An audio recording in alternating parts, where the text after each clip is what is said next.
Hi. Welcome, everyone. Welcome back to another TRE in-depth um, talk. Today, we're going to be diving into TRE and hormones, talking about female hormones, but also including some male hormones as well.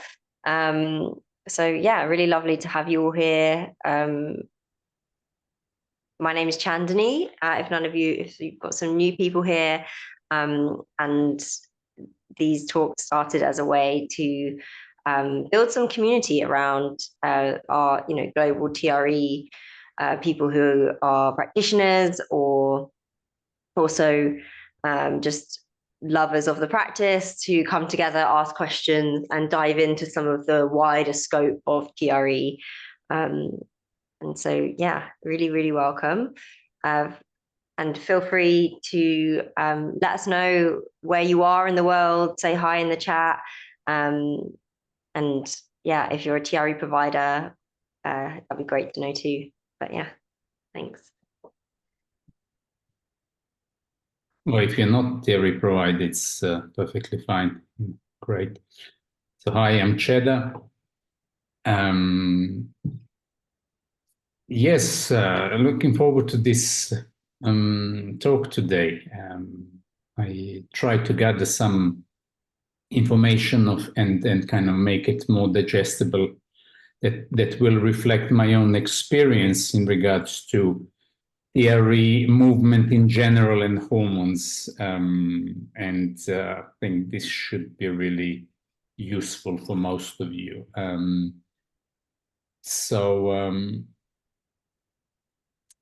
Please, if you have any questions, as I always say, if you like something I say, do kind of share that, or if you don't like what I say, that's also great. Be involved as much or as little as you like. I just wanted to add one thing because last time the part of this kind of series, it's last time was theory and sexuality, and one participant wasn't sure if he was sharing too much or being too vocal, or just to tell everyone, feel free to express yourself, to share, to ask whatever you need to, obviously with some respect to the other participants and so on. It's not anyone's role to worry about other people's emotions. If someone feels uncomfortable about particular sharing, that's not the problem of a person who is sharing, obviously within the scope of the respectful sharing as well. So, and I just want to encourage everyone, because some people stay offline and they switch off the video, and that's perfectly fine. Just to make sure that this is inclusive space, this is community. I'm working or engaging with this kind of subject on purpose because some of these subjects are taboo, like sexuality, like hormones, like all of that kind of a area that is shadowy and murky and not so clear. And that's why we have so many problems in society. And some of us as therapists and practitioners, we need to engage with that because we work daily with these problems. So the more knowledge we have, the more power we have to work with this. So please just, I want you to be involved as much or as little as you like, but feel free. You're not responsible for my own feelings or anyone else's on the call. Yeah, so just before I start with this. So yes, TRE and hormones is the subject today.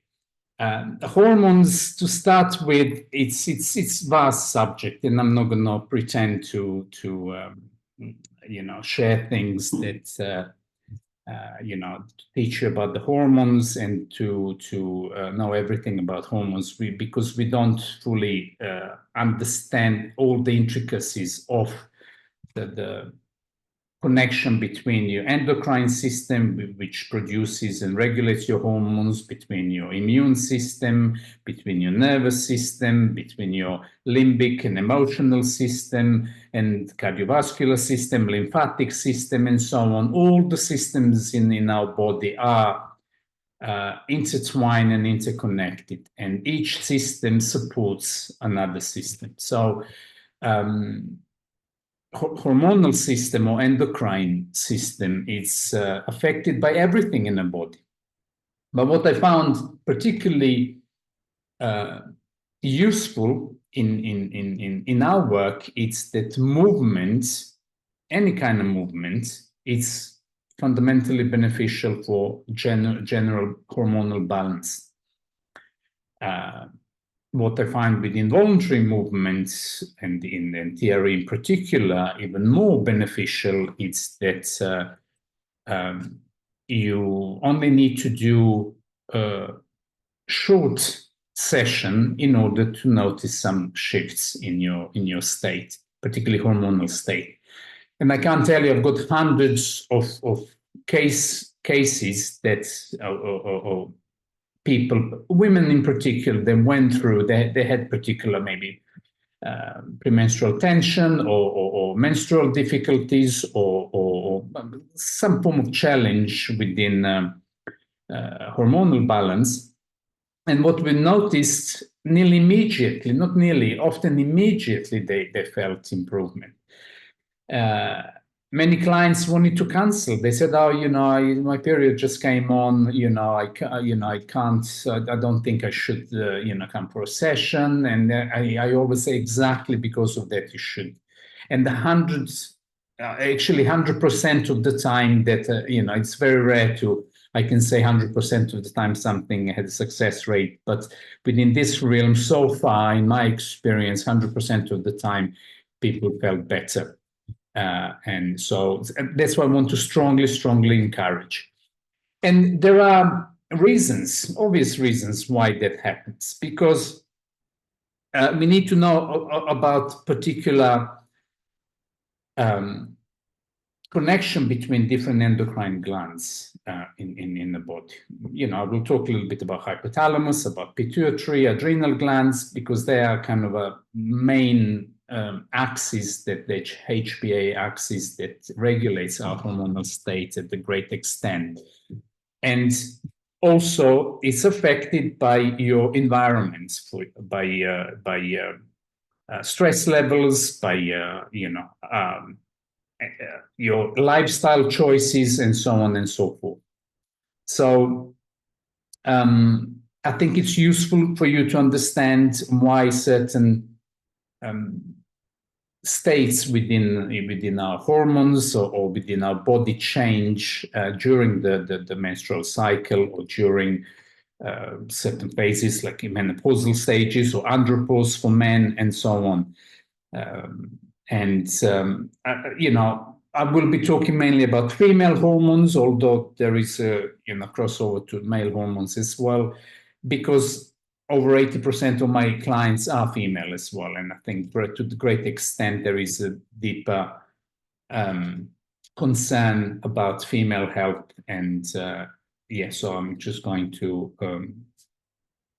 kind of talk, like that. So to start with, what TRE does and the movement, they help our cardiovascular system move. So stimulation of our arterial blood, venous blood, lymphatic system is fundamental for health of the body, for our energy levels and our immune cells and general homeodynamics of the system.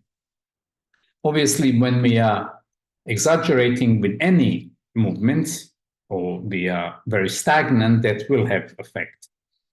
What we are noticing that in hyper aroused states, or stress states, or trauma states, clearly we know that cortisol, that's the hormone, people often use that word hormone, and I like to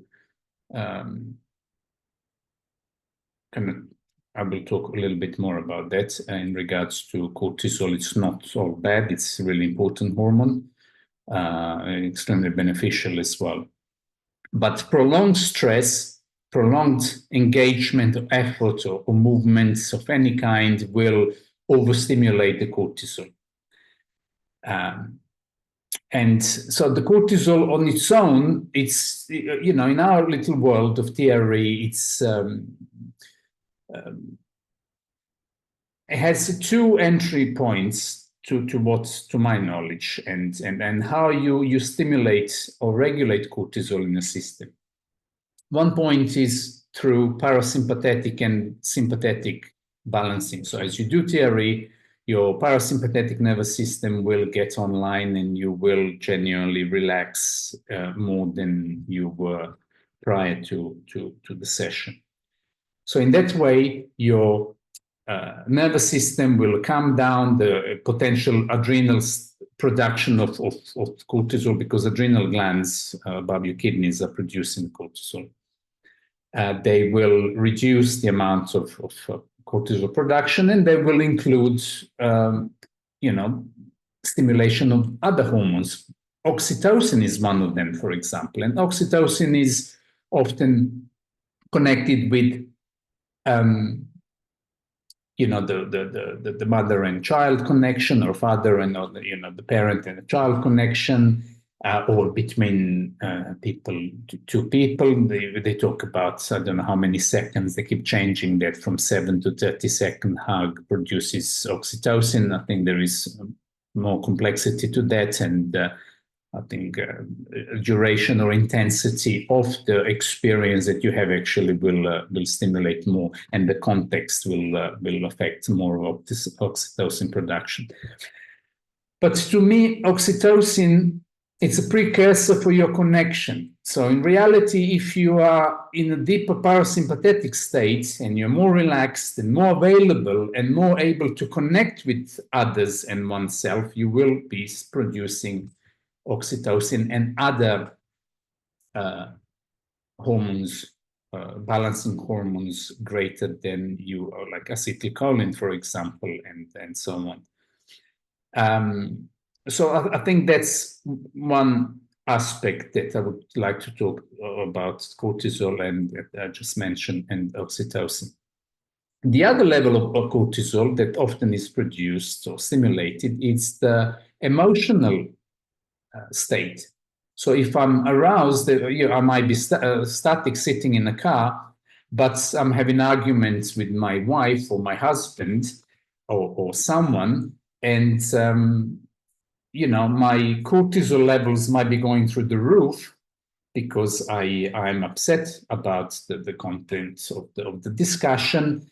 My hypothalamus will stimulate, you know, this overstimulation. My pituitary, there is a cycle how some of these the hormones move through the system, and then you know, my level of cortisol will be also high. So it's not just excess movement, also it's excess emotions that, and lack of movement, that will produce hormones.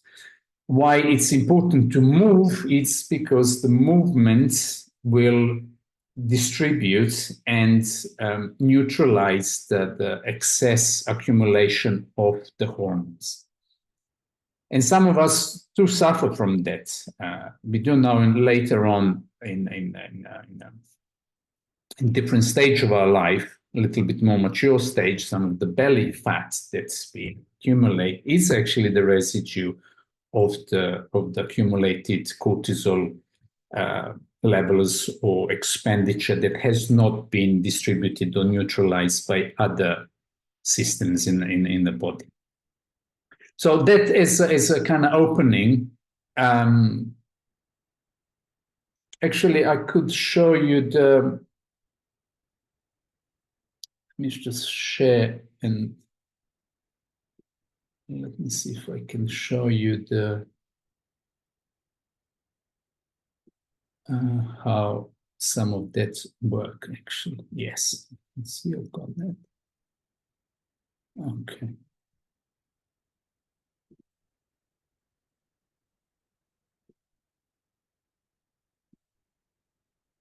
So some of you might recognize this picture of the brain, and here we're seeing this stress response in stress response system. And so when you're stressed, either emotionally or in any way, there is endocrine gland called hypothalamus, which is in the center, and this part of the brain is the limbic system. And that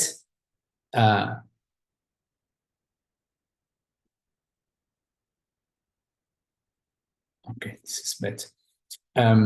So this part is responsible for our emotional state, and we do know very well that by working with TRE or some other therapy, your limbic system does regulate better. Your emotions they change, they shift, they become more manageable, and the ability to contain your experience is greater.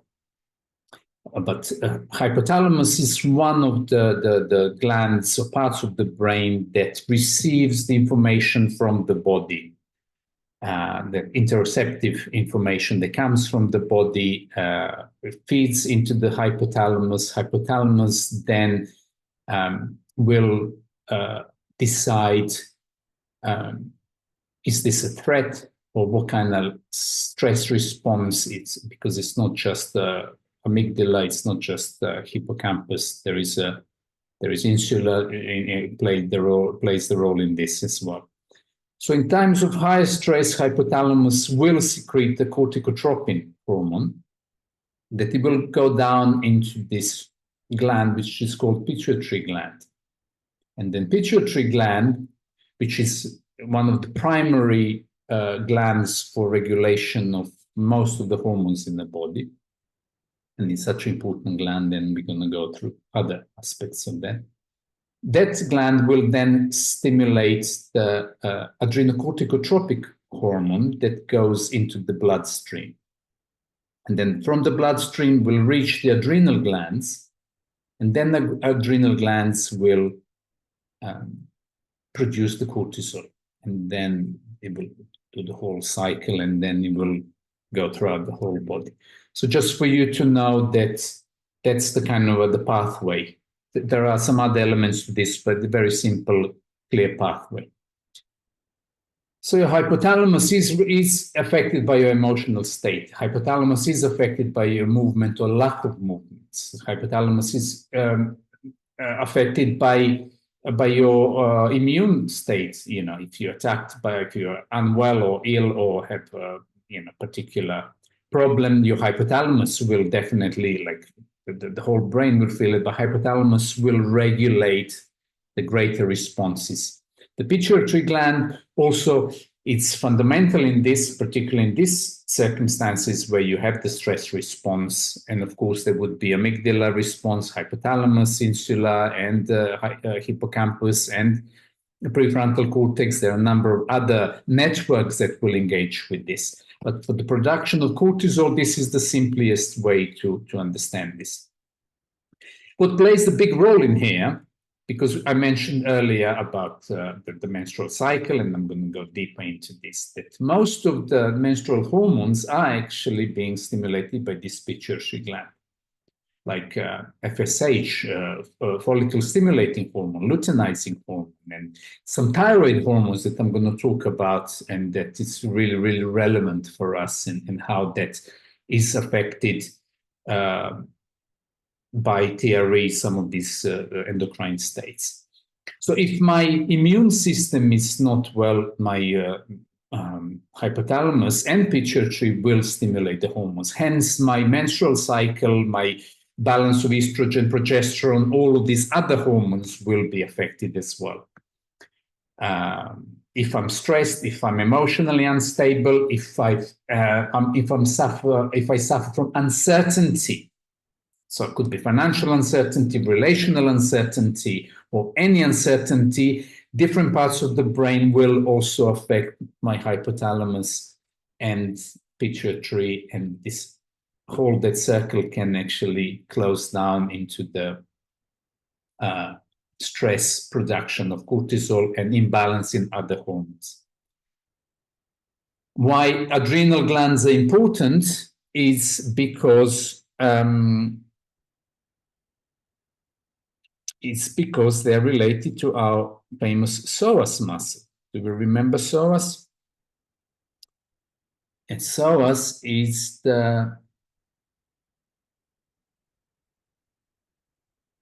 it's also connected with our pelvis, with all our organs, internal organs, or most of them that reside in our pelvis and our abdomen. And tight psoas will stimulate and is connected with the vagus nerve. And so we have the deeper connection of our general neurological state as well as endocrine state. So just another picture here to give you some visual that some of my stresses or emotions will be affecting my limbic system, and then some of the cortico stimulating hormones and adrenal cortical hormones will be flooding and going down to my kidneys and adrenals.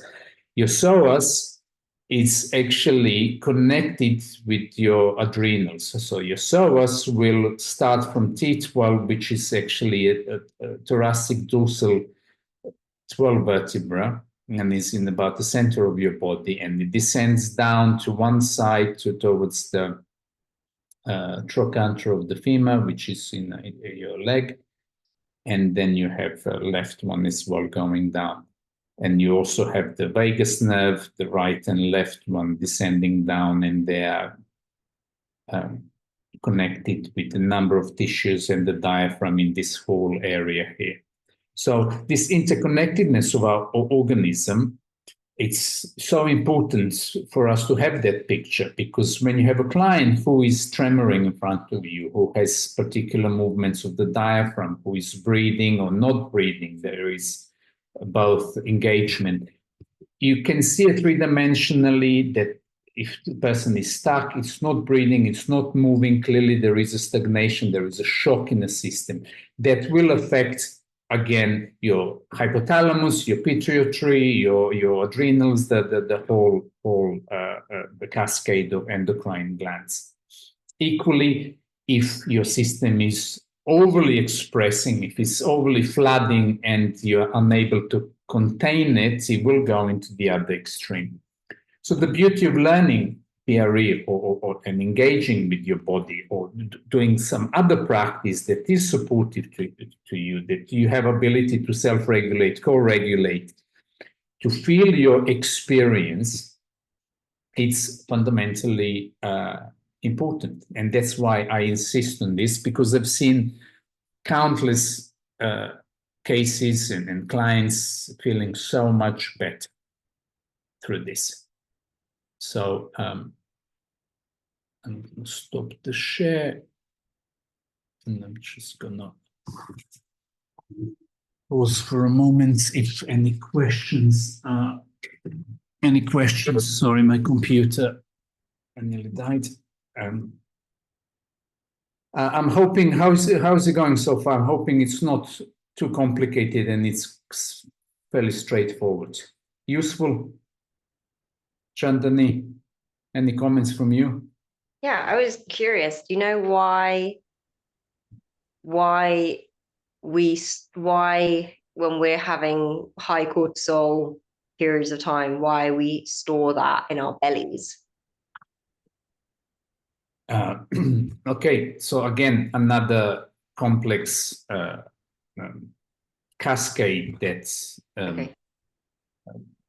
So some of these processes your liver has to filter and eliminate, your kidneys and so on, and some of the hormones will bounce. And again, that depends on the type of a person as well. So you have, depending on your embryological type, some of the endoderm person, they have the structure of the endoderm rather than ectoderm or mesoderm, will have more difficulties shedding and shifting the belly fat, or any accumulation of hormones or residues, not just hormones, but residues of protein and other elements in the body. The problem is then in a menopausal stage, when the hormones shift greatly and level of estrogen and progesterone reduces. So some of these movements and fluctuations are much lower, and general stagnation and movement is also reduced. This is when we have greater accumulation of some of this, particularly in women, and that's why I cannot stress enough how much it's important for us to move, to engage, to be active in many ways, because not only that will stimulate your cardiovascular system, your immune system, your lymphatic system, but also will stimulate your hormonal system, also will stimulate your connective tissue, your fascia. So any kind of lack of integrity in our skin, when we become to age, skin becomes kind of less elastic, collagen and elastin balance changes, and then we reduce, dehydration happens, the inner organs become less, integrity of inner organs are reduced as well, like with uterus, with vagina, anus, with the penis, with intestines as well. So the movements will stimulate, will hydrate, will force the body to use minerals, microminerals as well, and the collagen and all the other nutrients that are essential. So you can try to find some shortcuts and go through some surgery or through some medications, but the fundamental cause of the problem, it's not lack of medication or lack of surgery, it's lack of nutrients and lack of movements. I mean, I think that's something that we don't talk about enough, because when we think of hydration, we think about water, and actually it's movement that is hydrating, getting that hydration towards the muscle, towards the fascia tissue. Exactly. And actually water in itself, you can drink liters of water, but water does not enter into the cells. It's the electrolytes and the microminerals that that cause the hydration there, and that interstitial fluid that regulates some of this within the cell and outside of the cell is responsible. So this whole idea that you need to drink so much water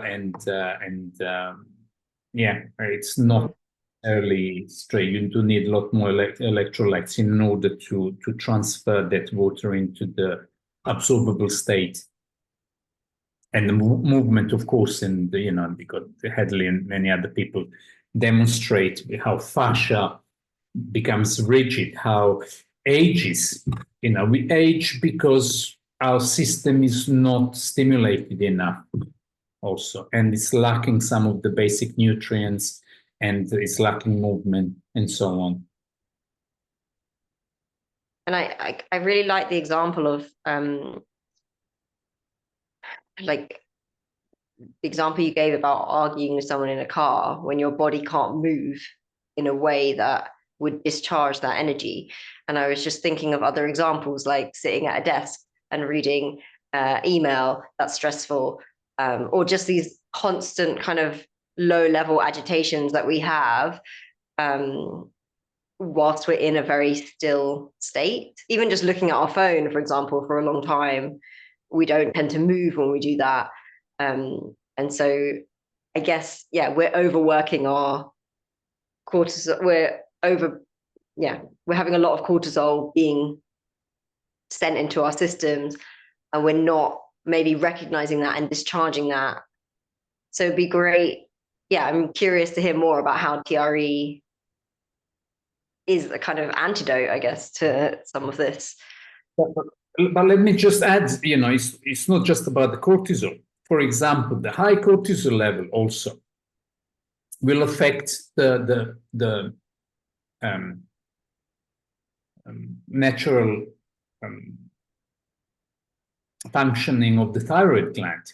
So, because as a naturopath, I work with a lot of hypo, particularly, and hypothyroidism, and that is also related to trauma as well. So, the hypothyroidism, where the thyroid is overly stimulated, often is related to early trauma, infantile trauma, and things like that. But hypothyroidism, where your metabolic rate is different, changes, is actually directly, the number of studies that directly connect the cortisol with that in later stage in your life. Because what happens that the pituitary gland, again, going back to that big pituitary gland, which stimulates the hormone, thyroid stimulating hormone, TSH.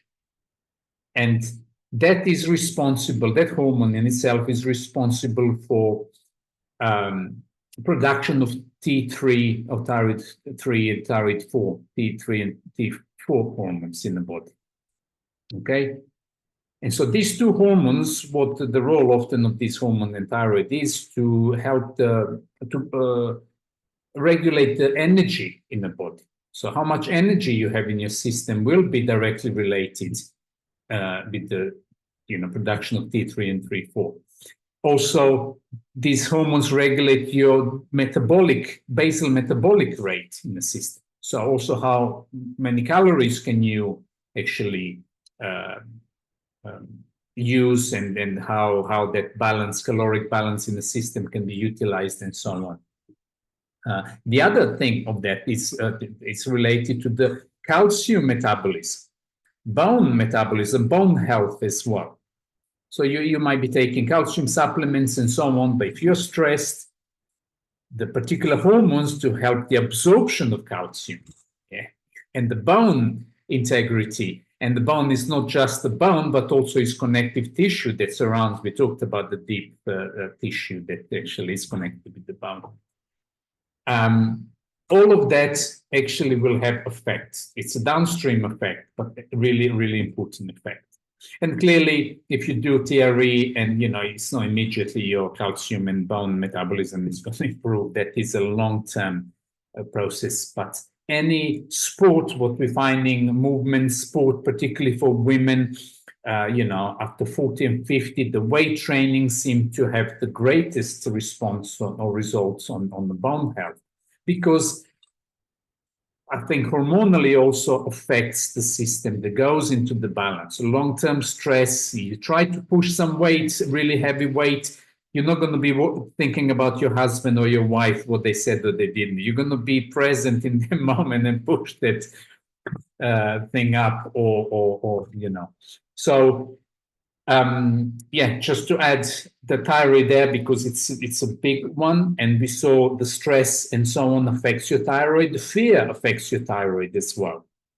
Fear, also we know this from the Chinese medicine as well, affects your kidneys, kidney energy, which is adrenal area there. So, ancients knew that, since forever, some of these relationships. And so if I'm in a constant state of fear or anxiety, or as you mentioned earlier, like low threshold tension and stress, it does need to be a higher cortisol peak to affect my system, to affect my thyroid, to affect my adrenals, to affect my hypothalamus and everything else.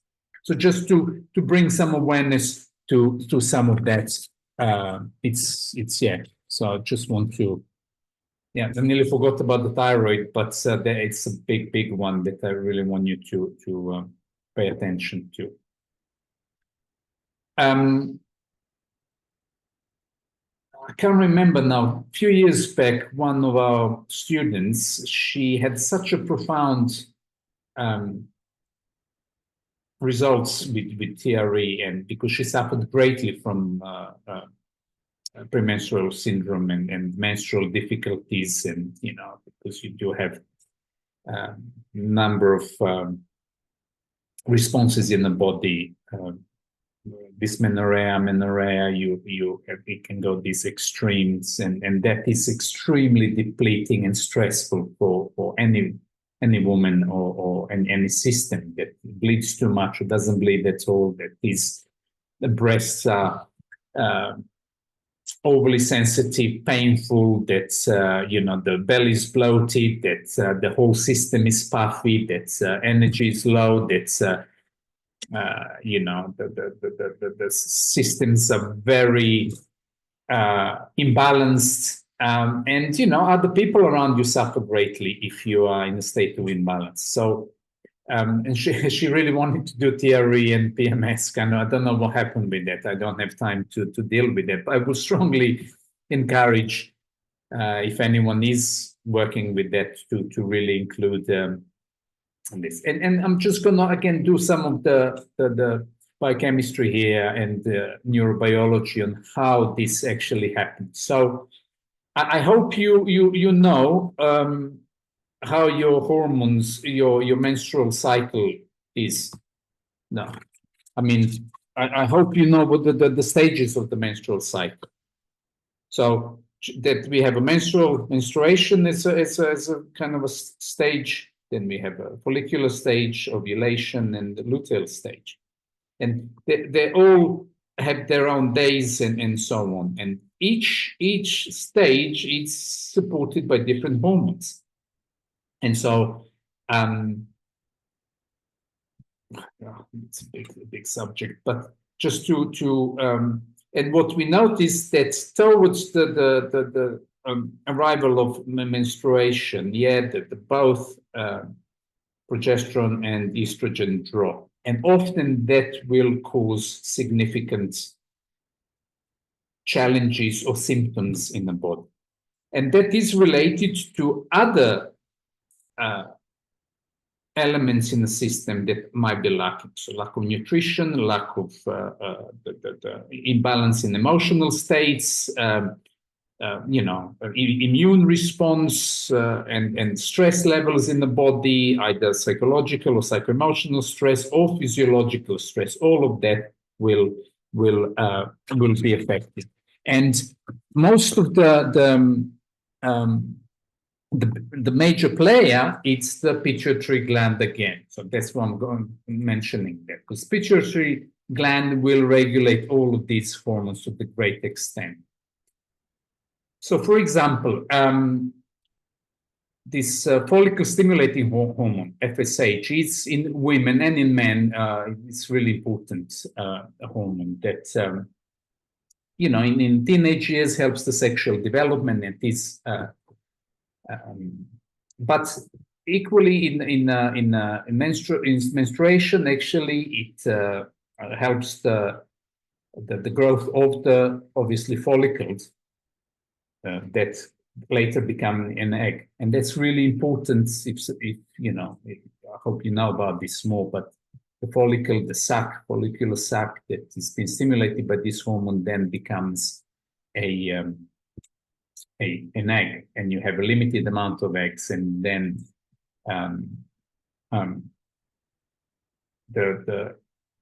if there is a stress in the system, that stimulation of this follicle will be impaired. The production of the egg, development of the egg, shedding of the egg, and all of that will be impaired. So some of that imbalance already could be present in the system. Follicular stimulating hormone in FSH hormone in men, for example, also stimulates the testicular growth. So it's present in men as well. So the natural testicular growth in the boys and so on, it is fundamental. And again, it's the pituitary hypothalamus. So if the boys or girls are stressed at school and the puberty and so on, and they pick up the patterns of the stress and dissociation from their own body, from the menstrual cycle for girls and the kind of a natural growth for boys as well, that will psychologically play a role later on in life and in the functionality of this. Also, FSH hormone in male is responsible later on for the integrity of the sperm cells and the health of the sperm cells. So, we're talking about fertility here. Both of these, in male and female, FSH is related to the fertility as well. So, your hypothalamus will be regulated through TRE. Hence, the downstream from there, it's the pituitary gland that will be regulated in return. So stimulation of these hormones will be improved. It will be balanced. So it won't be overstimulated, understimulated. It usually goes in balance.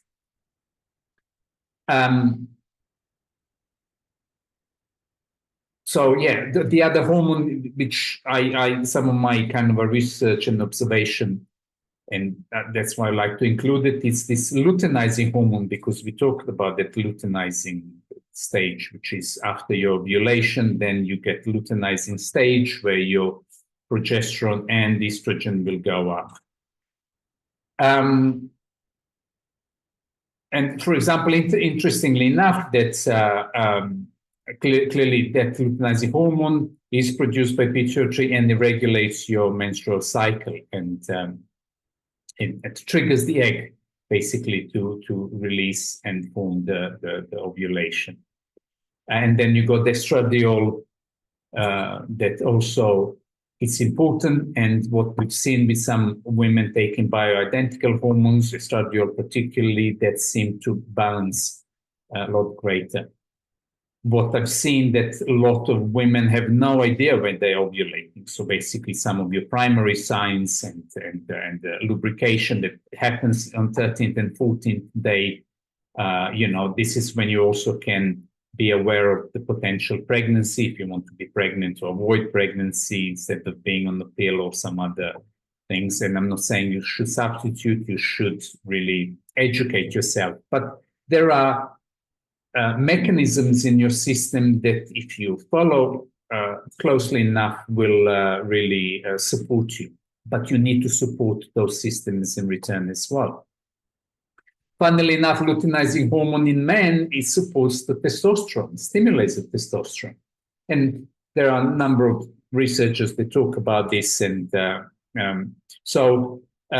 going back to some of the talk, some of the subject from last talk, that someone might felt aroused or more available, or libido increases after TRE, because some of these hormones are going into the balance, because your hypothalamus is more regulated, your pituitary is more regulated, your endocrine system in general, your adrenal glands are less active. Stress on your psoas and on your vagus nerve is different. So the whole kind of a interconnection between the endocrine and nervous system becomes more balanced. And that is, has been repeated over and over again in my own practice. So just to give you some of that overview on connection and hormonal effects of TRE and hormones.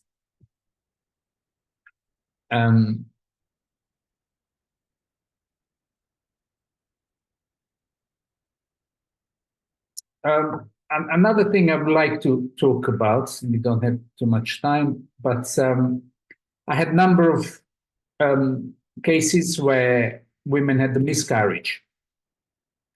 And miscarriage, I don't know if, some of you had probably experience of that. It is, me being following miscarriages, it is a difficult process, particularly depends on the context and expectations, but also for the body. This induced miscarriage is quite a heavy experience for a lot of women. And what we found that's, there is deeper emotional charge and shock that stays in the system, but also hormonal and physiological shock. And I had a number of clients, and at least 10 clients that came after miscarriage. They could not get their cycle back. And after TRE, with some of them, after the first session, they had the cycle immediately. and some of them took a little bit more time. And and it can be quite difficult, and a lot of medics, gynecologists will say, no, there is a route, we can actually stimulate it, you can use, there are medication, and a lot of women take that. Again, there is a side effect to that. But just to say, please try, if there is a experience of miscarriage, it is a complex thing. It's not something, so quick and transient. Actually, some of that experience stays. Just to add some more awareness to that when women become pregnant, there is a exchange of the cells of the fetus into the woman, into the mother. And that starts very early. We're talking early weeks. And these cells stays forever in a woman's body. So just for you to know, you might, miscarry that's a fetus and so on, but the presence of the fetus physiologically also will stay in your system, in your system, and they say forever, it stays. So and clearly there would be emotional the effect of that, and unconsciously your system will understand that, and it will know that this is happening. So hence even greater need for us to embrace a woman who goes through that and just work with that to release, because some of that will affect later pregnancies and relationship with the partner. I've seen many relationships being broken after the miscarriage. So because part of that child was in relation to that man, and so it is a complex thing. But I just want to also be brave enough to talk about this and to mention that. And some of these things might not be comfortable, but yeah, we need to talk about that as well. Yeah. So, any questions?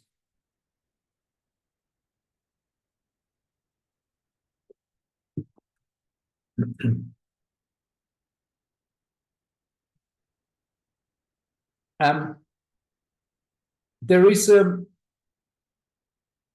last time there was a man on the call that he said something very interesting that stayed with me. He said when he has sex, he goes into trauma response. So to me, it's really interesting because it's very rare to hear this, that men goes into it. I've heard women go into that kind of a freeze and shock response, and but not men. So I've done a little research on that as well, because there are a couple of things here. I'm just going to also share that happened to me as well. That in a sense, when you might have a sexual connection with someone, and you might not be in a great, in deeper connection, or being in this kind of a resonance with another person, or whatever the reason might be, but you're not really in a sync with another human being. There can be a sense of loss, sense of kind of a trauma response of some kind. And I know that quite a few men experience, and I'm sure women as well. But just to enlighten the situation, that there is a scientific response to that as well. It's not just emotional response. It's not just, oh, I'm not totally in love with this person, or I didn't kind of enjoy this connection with this person.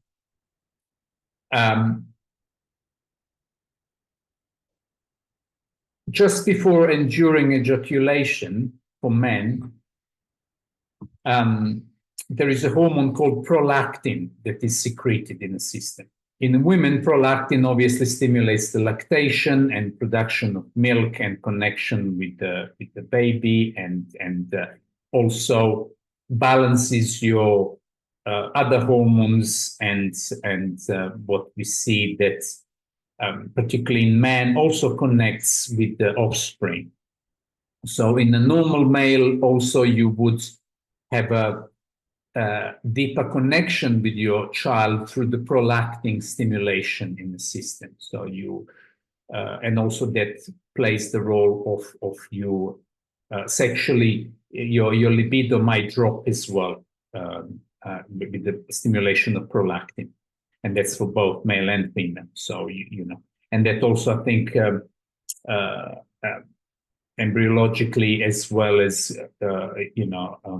evolutionary also protects the children from maybe inappropriate conduct from a father or mother or a male, older male towards child as well in a normal development. But we know that's not always the case.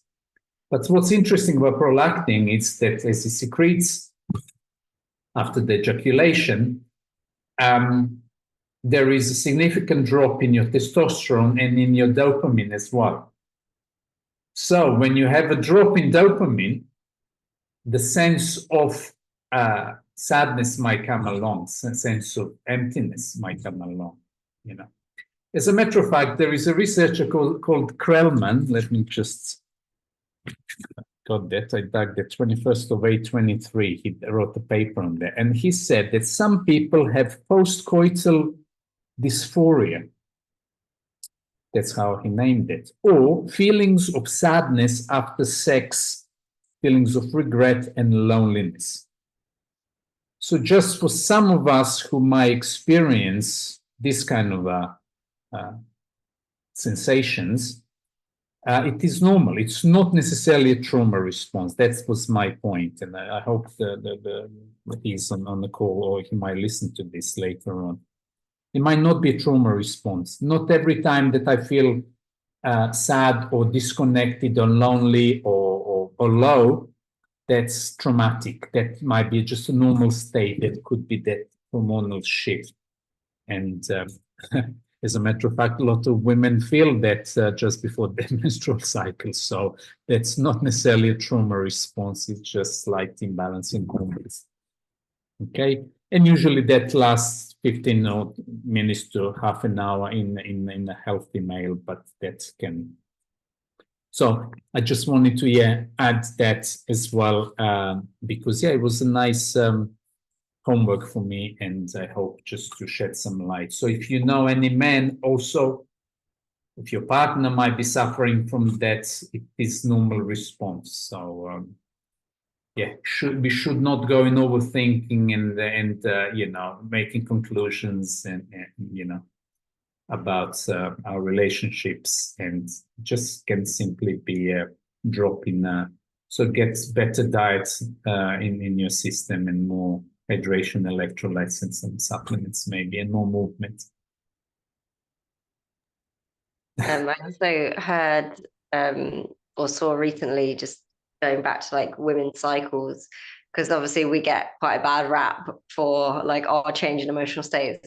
And someone was saying that actually when we're experiencing like when we're on our period, our testosterone is the highest, and so actually we're acting like men. I thought that was pretty funny. Yeah, there are intricacies in that, and yeah, I'm sure there are. But and clearly, when cortisol, it's also highest in the morning, and you need cortisol in the morning. And you also, when you have sexual arousal, some people are aroused in the morning as well, and it's great for a couple if they have a similar kind of a thing, because it's your cortisol is high, your testosterone is high in the morning, and then your libido might be also could be higher. Also, male erection in the morning and female erection as well. Your clitoris often will erect in the morning if you're aware of that, and male erection, that is a sign of health. So please understand that. So and so it's So some of these hormones are powerful, and it's important to know more about them, to engage, and yeah, just not be a victim of our hormones, but to have ability to engage and enjoy them more, and you know, they're there for us. They're not against us, in my experience. But you know, it's not always as simple as that.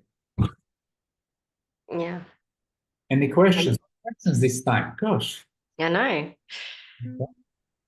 I think. have a question. Oh yeah. Yeah. Sorry, Chandani, you want No, go for it, Lisa. Regarding endometriosis, because I have many women that come to me for mostly in yoga classes and stuff, that I know that they suffer from that. And I was wondering if you have something specific maybe to say about that with TRE, or if you had experiences with that. Yes, endometriosis, definitely imbalance in a hormonal state. And yeah, the egg is not maturing well. The wall of the uterus might be too rigid or too thin, and so the pregnancy does not. It's very difficult. And yeah, there are other complexities to that. Actually, I worked with a lot of women with endometriosis, and it's required a whole lifestyle and support, general support, so nutritional, movement support, all of that.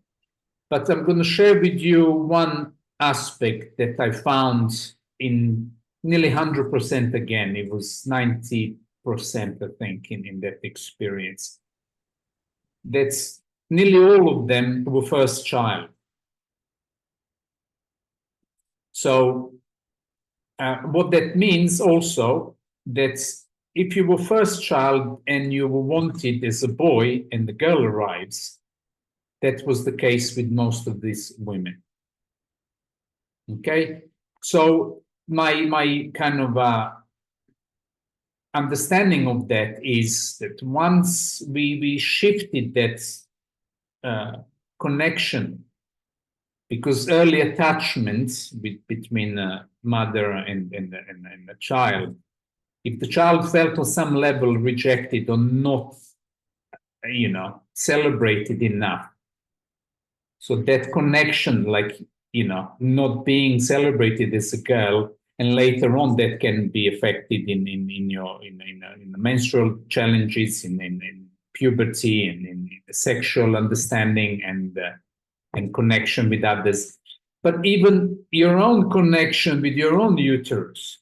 So your own uterus have difficulties to actually, the lining of the uterus and ovaries has connection to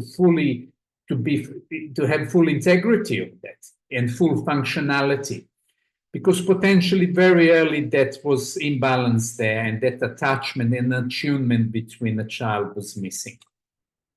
So through trauma work, I came to that kind of a conclusion, and I'm not going to say 100% of that, but I would say for most of the women I worked with, when we went into the deeper work and deeper story, and they needed to reconnect with their mom and the carer, the significant shifts have taken place.